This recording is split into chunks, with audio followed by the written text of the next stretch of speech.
Hello, ben voilà, ça y est, on a fini notre isolation, le plaquage, on a posé le parquet, on a aussi posé notre lanterneau, on a fait tous les trous d'aération qui étaient nécessaires, donc on vous montre tout ça dans d'autres vidéos. Et du coup, ben là, on va s'attaquer au plus important, au plus concret, on va s'attaquer aux meubles. Donc par chance, on a pu récupérer plein de lithos en bois comme ça, de plusieurs tailles différentes. Donc on va s'en servir pour faire toutes les structures. Et voilà, on vous montre tout ça.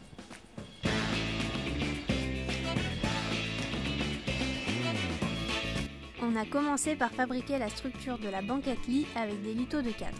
Et on a récupéré les montants d'un lit pour solidifier la structure. Chaque banquette mesure 145 cm par 60, ce qui fait au total, une fois la table repliée, un lit de 180 par 145. Donc là on utilise des petits asseaux de 2,5 cm parce que c'est pour les placards du haut et on n'a pas besoin de mettre beaucoup de poids dessus. Donc c'est pour ça que 2,5 cm c'est largement suffisant.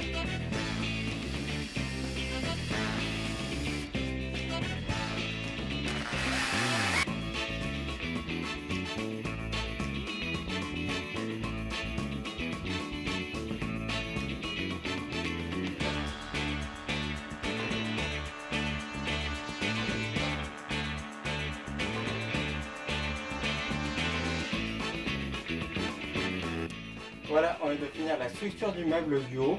Du coup, maintenant, on n'a plus qu'à le placer à la bonne position et à la visser.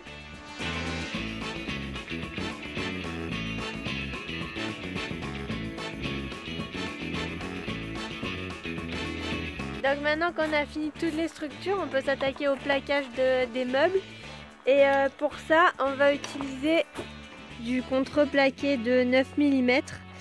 Sauf pour les banquettes où on a utilisé du 12 parce que il faut que ça supporte notre poids, donc il fallait quelque chose d'un peu plus costaud.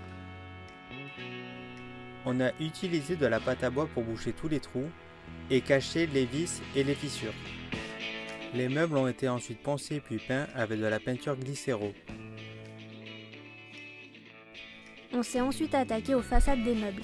On a fabriqué nos tiroirs et les portes de placard.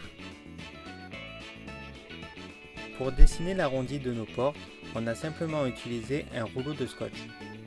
Chaque porte a été découpée dans le même morceau de contreplaqué que son encadrement.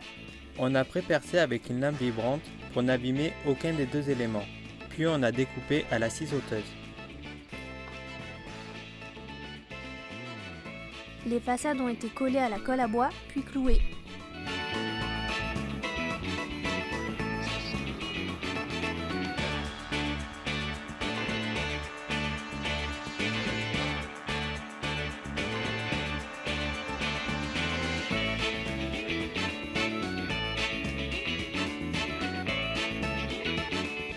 Pour maintenir les tiroirs et les portes de placard fermées, on a utilisé des boutons poussoirs de camping-car. Ils servent à la fois de serrure et de poignée, donc c'est très pratique. Un trou dans le contreplaqué, 2 vis et c'est fixé.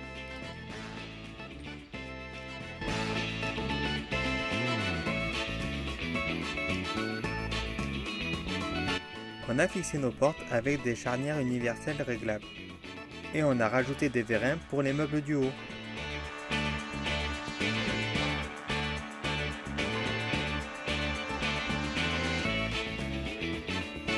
Donc ça y est, on s'attaque à la banquette lit convertible.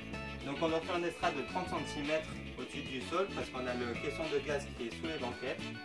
Il a fallu créer un socle sous l'estrade pour pouvoir fixer le pied de table et par la même occasion soutenir notre poids quand on est sur le lit. On a fixé les tasseaux tout autour et posé une planche d'OSB par-dessus. Puis on a posé le parquet et le lambris. Pour la table, on a utilisé du hêtre verni. L'intérêt de ce pied de table, c'est qu'on peut modifier à la fois la hauteur et la position horizontale de la table. Pour la banquette lit, on a utilisé un matelas en latex, on l'a découpé en 3, puis on a cousu nos housses.